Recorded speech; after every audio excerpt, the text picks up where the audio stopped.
Hola, aquí Gonzalo Gallego en una nueva píldora para identidad.com. ¿Quieres saber por qué es importante usar firma electrónica y cuáles son sus efectos jurídicos? Quédate conmigo que yo te lo explico.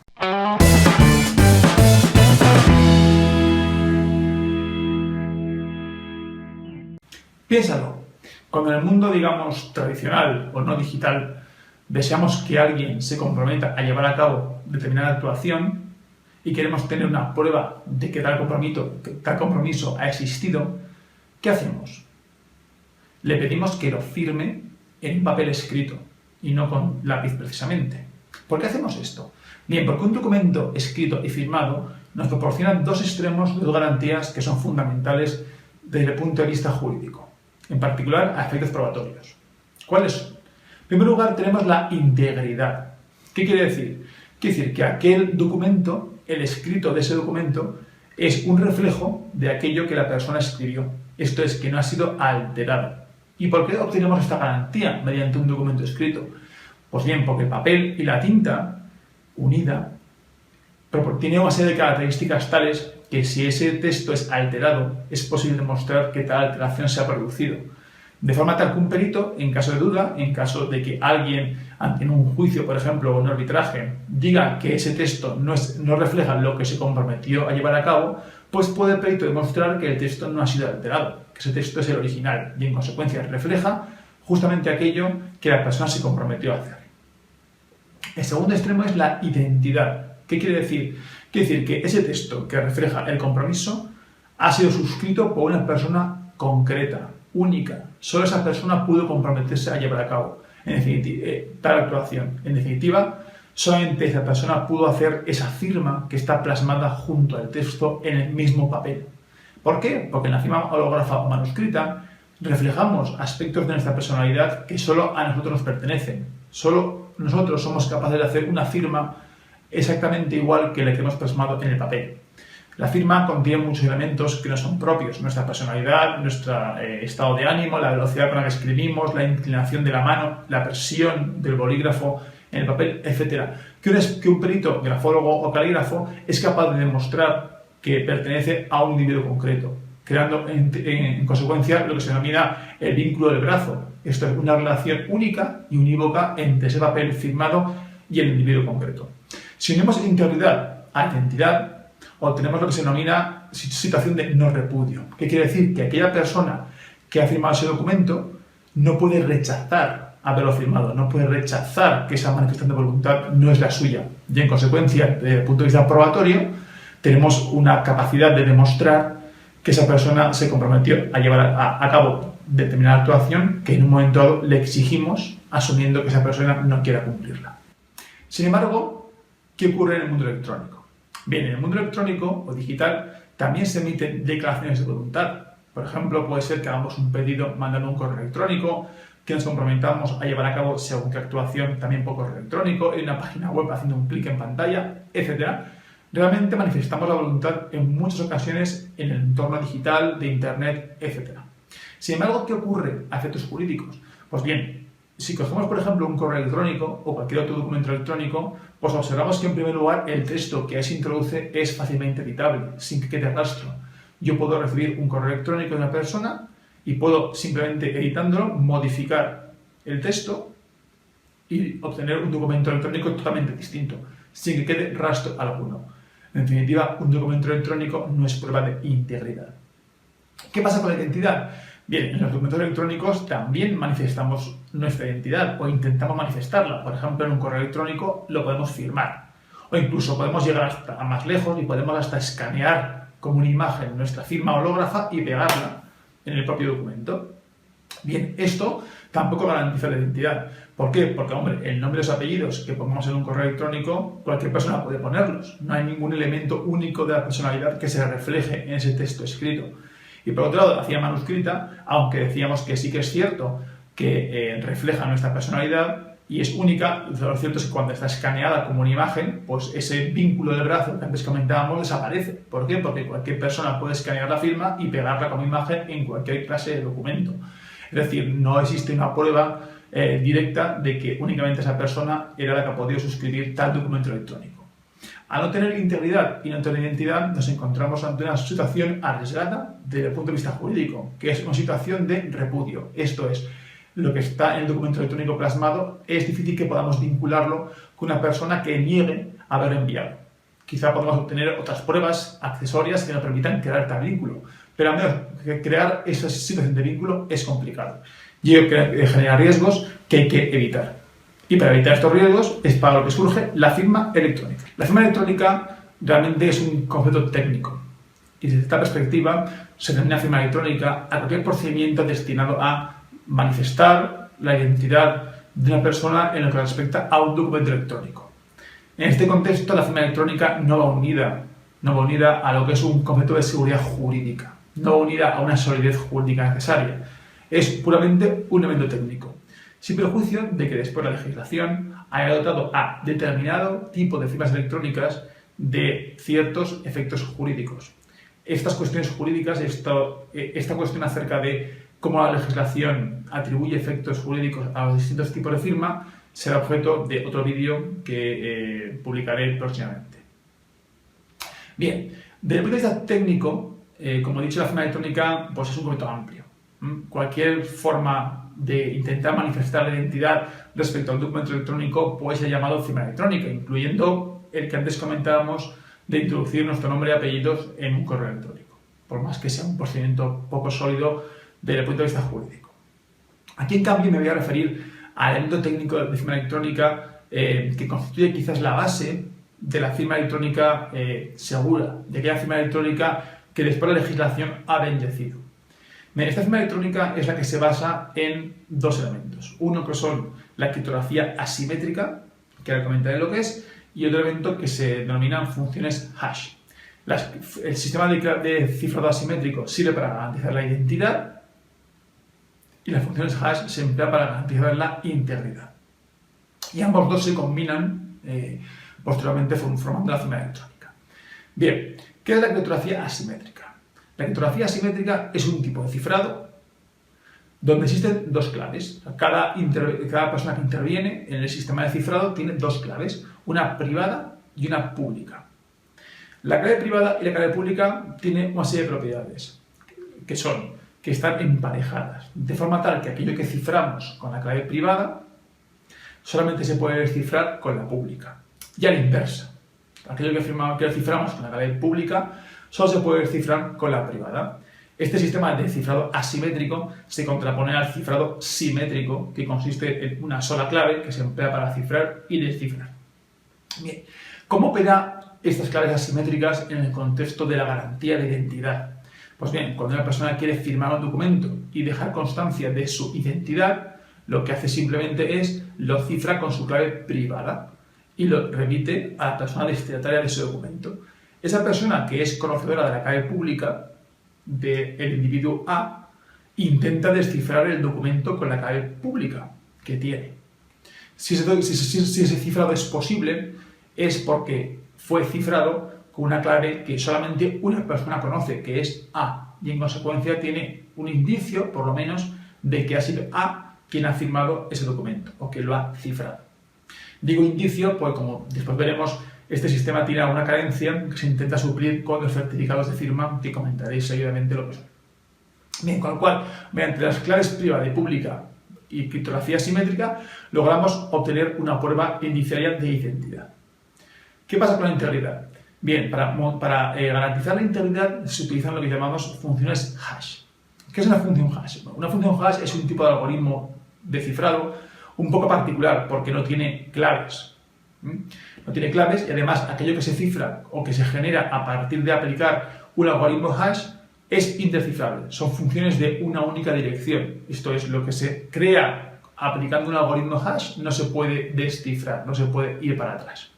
Son algoritmos entonces que se utilizan para muchas funciones, pero esencialmente para integridad, para demostrar integridad. ¿Por qué? Porque las funciones hash, las expresiones pequeñitas, que son cortas en cuanto al número de bits, que se generan aplicando un algoritmo hash a cualquier tipo de texto, tiene la propiedad de ser un claro reflejo de ese texto original.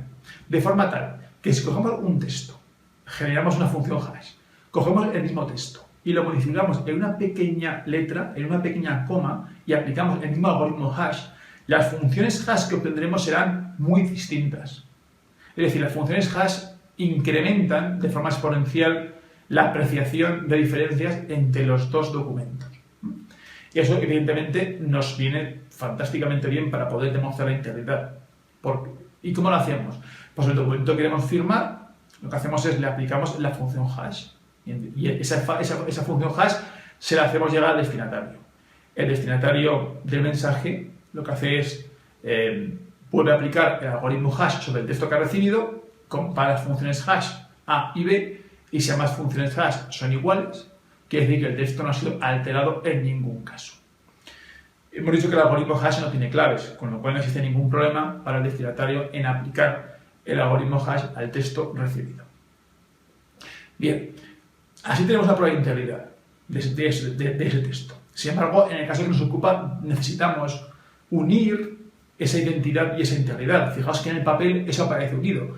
En la firma en papel, o el documento firmado en papel, tenemos por un lado el papel y la tinta con el texto plasmado, que garantiza la integridad. Tenemos la firma hológrafa o manuscrita, que garantiza la identidad, pero luego ambos elementos se unen mediante un papel. Esto es, el mismo papel debe contener el texto firmado y la firma hológrafa. De hecho, por eso es por lo que los contratos, por ejemplo, u otros documentos de cierta extensión que queremos firmar o que queremos acreditar que es nuestro, se firman o se ponen bises en todas las páginas, porque es necesario crear un vínculo entre el texto, donde se garantiza la integridad mediante la tinta, y la firma, plasmándolo en el mismo papel.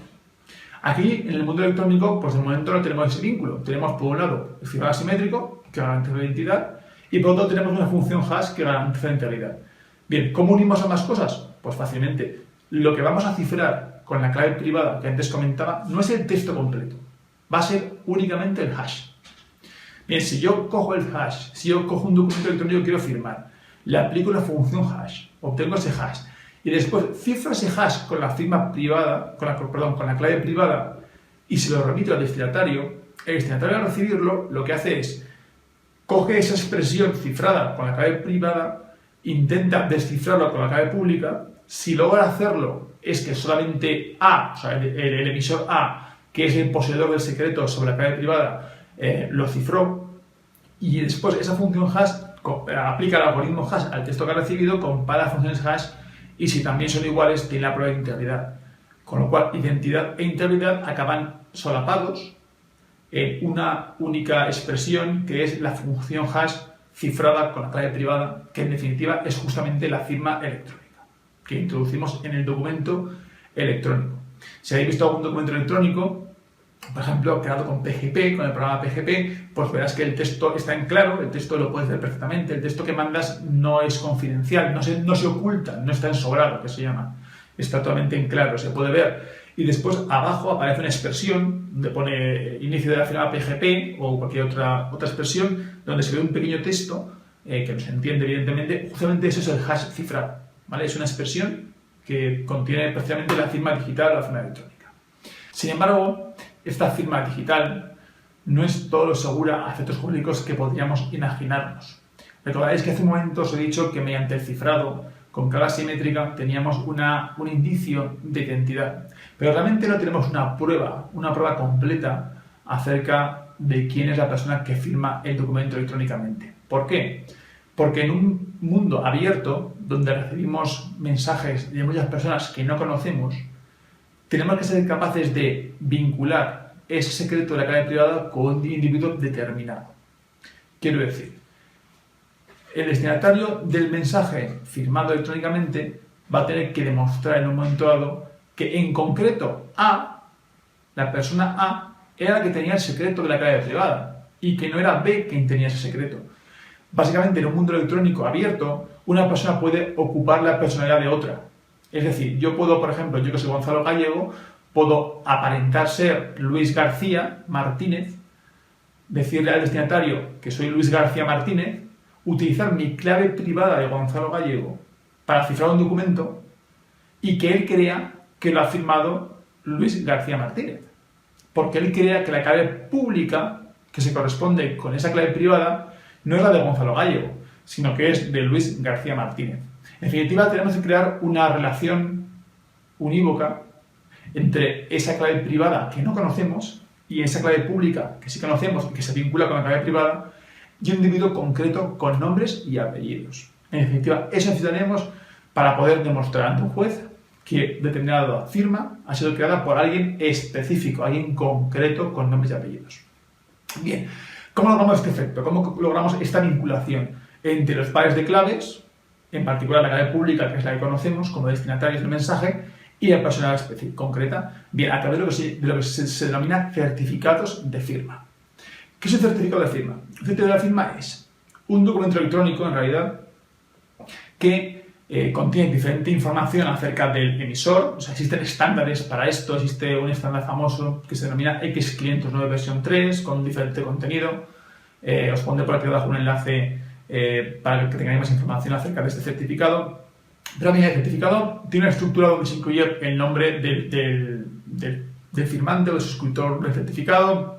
Se puede incluir también atributos acerca de qué puede firmar, qué no puede firmar, el periodo de validez del certificado, cuándo expira, el uso admitido del certificado. Se pueden poner límites en cuanto a capacidad de hacer X transacciones o no hacerlas, incluso atributos de representación, o sea, personas físicas que pueden representar personas jurídicas, incluso la condición de abogado, etcétera. Se puede poner todo en el certificado, pero el elemento que nos interesa es que ese certificado vincula la clave pública de la persona con su identidad real, con su nombre y su apellido.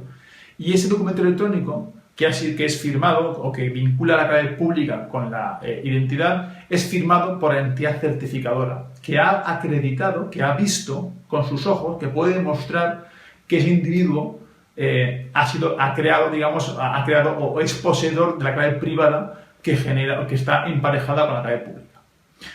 Ese documento certificado, como digo, es firmado por una entidad certificadora y es un certificado que es difundido públicamente, no tiene nada secreto en él.